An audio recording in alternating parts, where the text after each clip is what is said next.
গত জুমায় বাংলা আলোচনার মধ্যে তো আলোচনা হয় নাই, কিন্তু আরবি খুতবাতে একটা গুরুত্বপূর্ণ বিষয় আলোচনা হয়েছিল গত জুমায়। সেই কথাটা আমি এখন এই বয়ানে বলতে চাচ্ছি। আরবি খুতবাতে বিষয়টা আলোচনা হয়েছিল, খুব গুরুত্বপূর্ণ। সেটা হলো ঈমান কাকে বলে, একজন ব্যক্তি কিভাবে মুমিন হিসেবে মুমিন হিসেবে আল্লাহর কাছে বিবেচিত হবে,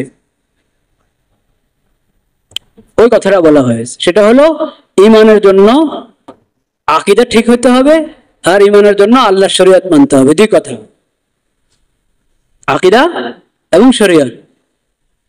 শুধু বিশ্বাস, পরকালে বিশ্বাসী হলেই মুমিন হয়ে যাবে, আল্লাহর অস্তিত্ব স্বীকার করে নাস্তিকদের মতো না, বরং আল্লাহ আছেন, খালেক আছেন, খালেকের অস্তিত্ব স্বীকার করে, আল্লাহর অস্তিত্ব স্বীকার করে, এতটুক আকীদা। আর পরকালে বিশ্বাস আছে, শুধু এতটুক আকীদা দিয়ে একজন কি হতে পারে না, মুমিন হতে পারে না।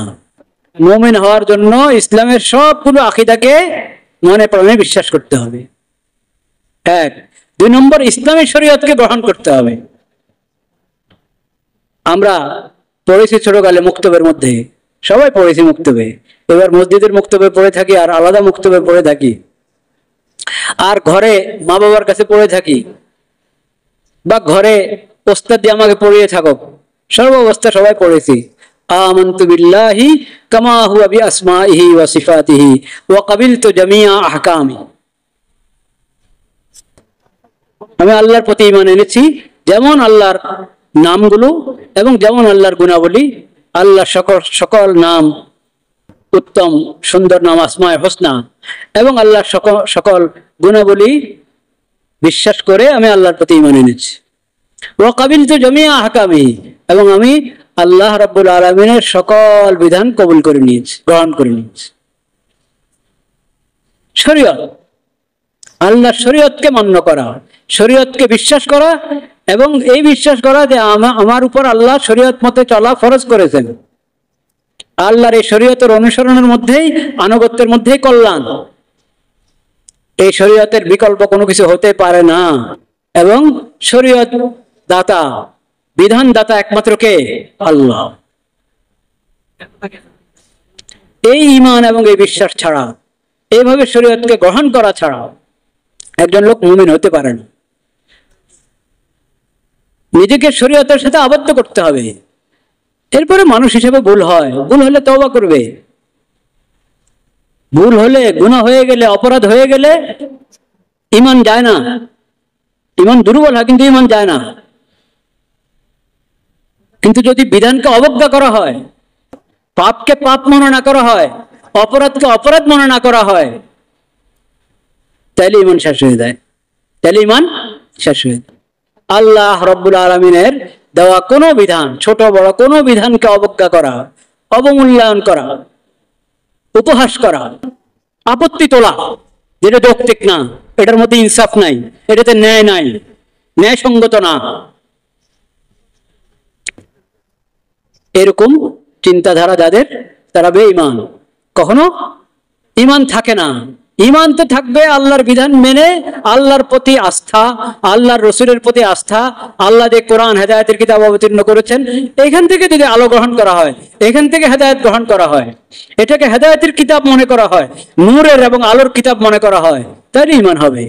আর যদি এটার উপর আপত্তি তোলা হয়, আল্লাহর শরীয়তের উপর আপত্তি, আল্লাহর বিধানের উপর আপত্তি, আল্লাহর উপরে জুলুমের অপবাদ, আল্লাহর শরীয়তের উপরে জুলুমের অপবাদ, তাহলে কখনো ঈমান থাকে না, কখনো ঈমান থাকে না। এই কথা আমাদেরকে বুঝতে হবে। এবং সেটা এই জন্যই, যেহেতু আকীদা এবং শরীয়ত দুটার সমন্বয় ঈমান, দুটার সমন্বয় ইসলাম। কেউ শুধু শরীয়ত মানে, আকীদা মানে না, কেউ আকীদা মানে শরীয়ত মানে না, কি হবে না? মুসলিম হবে না, মুমিন হবে না। শুধু আকীদার দ্বারা একজন মুমিন হয় না, শুধু শরীয়ত মানার দ্বারা মুমিন হয় না। শরীয়তের বিধান খুব সুন্দর, ওটাকে খুব প্রয়োগ করছে। শরীয়তের কত বিধান পশ্চিমারা প্রয়োগ করে নিজেদের দুনিয়ার স্বার্থে। বিধানটা ভালো লেগেছে, এজন্য বিধান মেনে চলছে। যেরকম এক লোক ডাক্তার রোজা রাখে এই জন্য না যে আল্লাহ রোজা ফরজ করেছেন, বরং রোজা রাখলে স্বাস্থ্য কি ভালো থাকে সেজন্য রোজা রাখছে। তো এটা কি আল্লাহর বিধান মানা হলো? আল্লাহর বিধান মানা হলো। শরীয়তের বিধান মেনে চলে জাগতিক কোন স্বার্থে, এটার নাম ঈমান না। শুধু বিশ্বাস আছে, শরীয়ত নাই, শরীয়ত আছে, বিশ্বাস নাই, কি হবে না? ঈমান হবে না, ইসলাম হবে না। মুসলিম হতে হলে, মুমিন হতে হলে ইসলামের আকীদাগুলোকে মানতে হবে, বিশ্বাস করতে হবে, মনে প্রাণে বিশ্বাস করতে হবে, আল্লাহর প্রতি আস্থা থাকতে হবে, আল্লাহর রসুলের প্রতি আস্থা থাকতে হবে, ভালোবাসা থাকতে হবে, শ্রদ্ধা থাকতে হবে, শরীয়তের প্রতি শ্রদ্ধা থাকতে হবে। তাহলে ঈমান, তাহলে আকীদা আর শরীয়তকে গ্রহণ করা, তাহলে ঈমান এবং ইসলামের পূর্ণতা হবে। ওটারে আল্লাহ তাআলা আমাদেরকে নির্দেশ দিয়েছেন, ইন্না সালাতি ওয়া নুসুকি ওয়া মাহইয়ায়া ওয়া মামাতি লিল্লাহি রাব্বিল আলামিন লা শারীকা লাহু ওয়া বিযালিকা উমিরতু ওয়া আনা আউয়ালুল মুসলিমিন ইন্নী ওয়াজ্জাহতু ওয়াজহিয়া লিল্লাযী ফাতারাস সামাওয়াতি ওয়াল আরদা হানিফান ওয়া মা আনা মিনাল মুশরিকিন। ভাইরা আমার, কোরবানির এই শিক্ষার আলোকে আমাদেরকে নিজের জিন্দেগি গড়তে হবে, ইসলামের আকীদাগুলো শিখতে হবে। আজকাল আমরা জানি না কি বললে ঈমান শেষ হয়ে যায়, কোন কর্মকাণ্ডের কারণে, কোন কথার কারণে ঈমান শেষ হয়ে যায় আমাদের অনেকে খবরে নেই। এবং আমরা আল্লাহ যে শরীয়ত দান করেছেন সেই শরীয়তের ইলম শিখারও চেষ্টা করি না, জানারও চেষ্টা করি না। শুধু ওযু, তায়াম্মুম, গোসল এতটুকু শিখলে ফরজ ইলম কি শেখা হবে? হবে না। ফরজ ইলম তো হলো 1 নম্বর আকীদা, 2 নম্বর আল্লাহ কি কি ফরজ করেছেন ওটার তালিকা, ইসলামে কতটা ফরজ, কি কি ফরজ করেছেন আল্লাহ তাআলা ওটা জানতে হবে, কি কি হারাম করেছেন ওটা জানতে হবে। এবং ইবাদতের লাইনে যেরকম আমাকে জানতে হবে লেনদেন কিভাবে করব, কিভাবে উপার্জন হবে, কিভাবে ব্যয় হবে, আয় কিভাবে, ব্যয় কিভাবে, এরকম মানব জীবনের এক একটি শাখার মধ্যে আল্লাহর বিধান রয়েছে, সব বিধান জানতে হবে। এটা ফরজ। আলেম হওয়া যেটা ওটা অনেক গভীরের কথা, অনেক দূরের কথা। আলেম হওয়া তো ওটা শুরু আছে, শেষ হলো যার যখন মৃত্যু আসে তখন। আলেম হওয়া যেটাকে বলে, আলেম হওয়া তো সহজ কথা না। কোন আলেম একথা বলবে না যে আমার শেষ হয়ে গেছে ইলম শিখা, কোন আলেম বলবে না একথা। যে আলেম বলবে যে আমার ইলম শিখা শেষ হয়ে গেছে সে আলেম না, সে দাবিদার।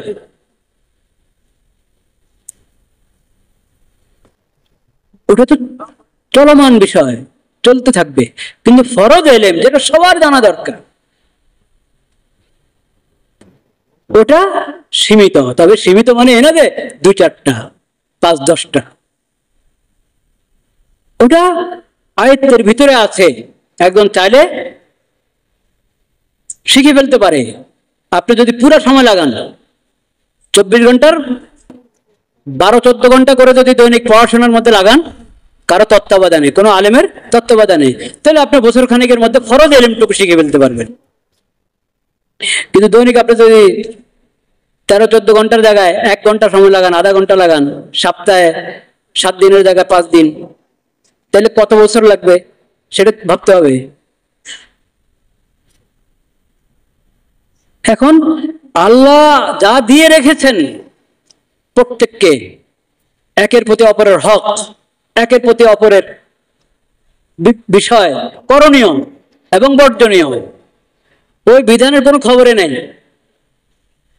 ওটা জানার চেষ্টা করে না, ওটা না জেনে শরীয়তের উপরে আপত্তি, ওটা না জেনে কোরআন হাদিসের উপরে আপত্তি, ওটা না জেনে আলেমদের উপরে আপত্তি। কিছু ভদ্রলোক আছে সরাসরি শরীয়তের উপরে আপত্তি করে না, ইসলামের উপরে আপত্তি করে না, বলছি ইসলাম তো অনেক মহান, কিন্তু মোল্লাতন্ত্র এটা হলো সমস্যা। সমস্যা মৌলবীরা করে, ইসলাম অনেক মহান। তো সেই ইসলাম যেটা মহান, ওই ইসলামটা আপনি মেহেরবানি করে আমাদেরকে শিখান, ওই ইসলামটা আপনি মেহেরবানি করে শিখান। মোল্লারা তো ইসলাম জানে না, তো মহান ইসলামটা শিখিয়ে দেন। তো কিছু ভদ্রলোকের এই অবস্থা, আসলে ইসলামের উপর আস্থা নাই, শরীয়তের উপর আস্থা নাই, কোরআন হাদিসের উপরে কি নাই, আস্থা নাই। তো সরাসরি কোরআন হাদিসের বিরুদ্ধে বলে না, ওটা মৌলবীদের উপরে ঝাড়ে, ওটা মৌলবী সাহেবদের উপরে ঝাড়ে, আলেম ওলামার উপরে ঝাড়ে। ওটা খুব, যদি বাস্তব এটা না হয় যেটা আমি বললাম, তাহলে তুমি যে ইসলাম মহান, শরীয়ত মহান, সেই ইসলাম আর শরীয়ত কোরআন সুন্নাহ থেকে আমাদেরকে শিখিয়ে দাও।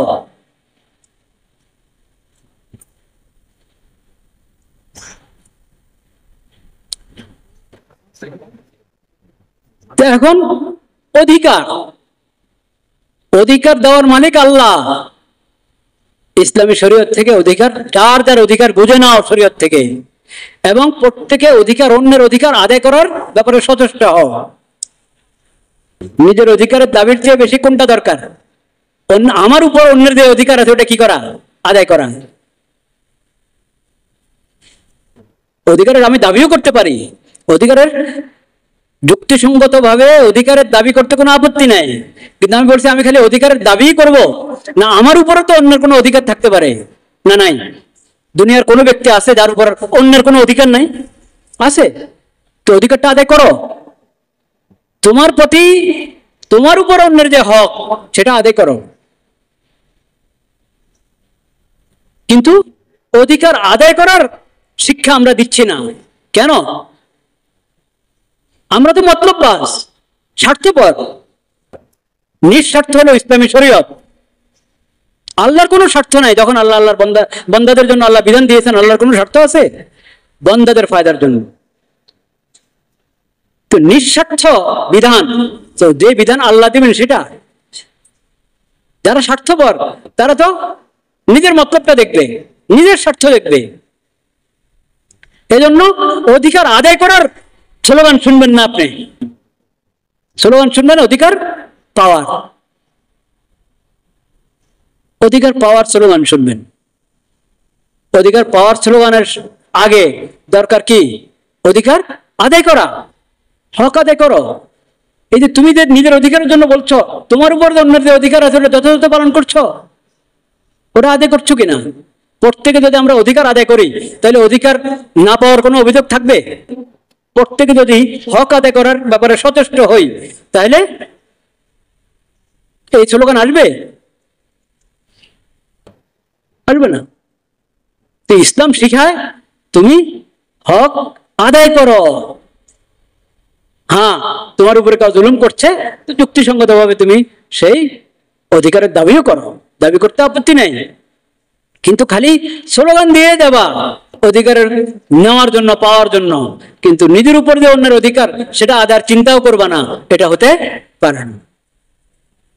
কিন্তু এখন তো জানতে হবে, জানতেও তো হবে যে কি কি হক।